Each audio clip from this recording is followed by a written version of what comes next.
Kay naaman ta sa kabukiran, makakuha kita gulay diri nga libre nga wala tay bayaran. Sa walay pagduha-duha, giluto na sa duha ang pako nga parteng lamiya. Kay naluto naman sa way paglangan-langan amo ana ning mukbang. Ti, sige naman ang cellphone sila Papa Ti. Gani mino ka nang kumpare ni Papa ba? Dili na po naman puyo. Wala na sudan. Pre, kaya taka-chat me da pre bi. Mo kita ka-chat pre, kamong tan-aw ra ko tag video diri ah. Kisa ko tong imong chat gani hadi ay. Wala man to pre. Tara ti, atong atuon. Patay gud ta pre, grabe po na. Okay ko ka-chat pre. Majud ka jud. Klaro. Saman, Sige naman mo cellphone dira ah. unsa may naanang sa cellphone? Wala tay sudan. Unsa? Wala tay sudan. Asa nang kutuma? Ay pangita mo sudan dito ah. Pre. Saman, Ako'y bahala pre. si Tara bahala. ubanta. Asa man ta? Tara basta ubanta pre. Saka mo diri ara mo ha. Tara pre. Asa man ta? Basta ubanta ako ray bahala. Tara. Asa ka ni tanong? Tara gino.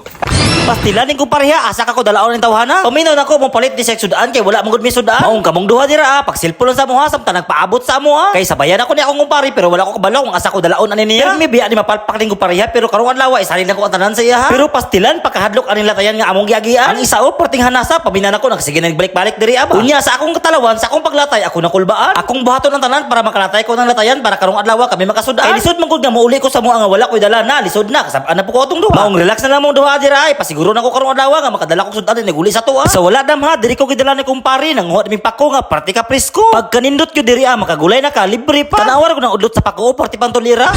Pero agoy pandamay ang duha ni action magkalaay. Maong Jasmine ayaw paglaylay dira kay sigurado makadala kong sudan karong adlaw. Pag kanindot sa lugar nga among giatuan puro ra gulay nga among makita. Big shout out day sa tagiyaan ning pakuhan sa among pagpanangin ihaming gisugtan. Mao gini na kalamang pag naka sa probinsya bisag wa kay kwarta makasudaan jud ka. Pero nagadepende gyapon ha kay og tapulan ka ang sudaan di gyud na moduol sa imo ha. Mura na ko nagpangandoy. Kung na kay pangandoy, dapat muliyok juga para makuha nimo ang gusto, di ba? Pareho ani karon no, nangandoy may sudan. Nya gidalam ako sa kumpare nga buutan mo to karong adlaw nakadala mig sudan. So yummy, magluto mig pako. Tara na. Unsa daw?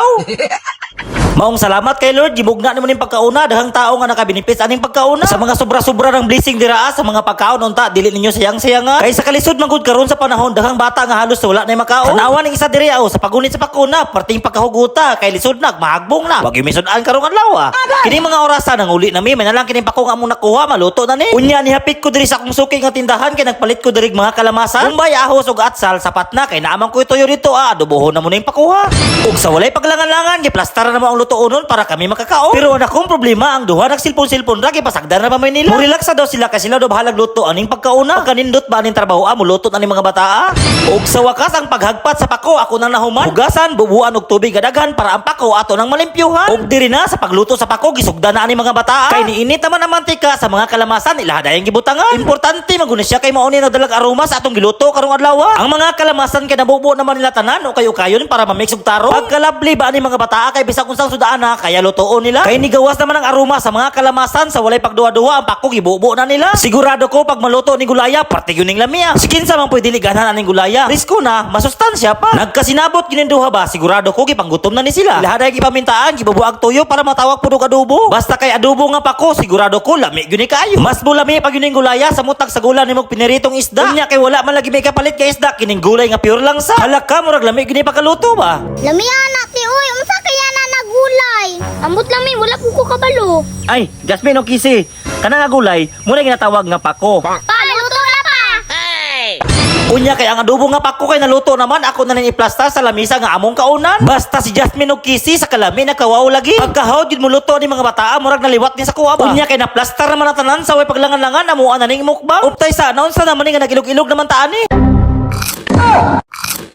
Ug salamat na solve gid na mo ang pagkaon namo karong adlaw ug diri lamitaman.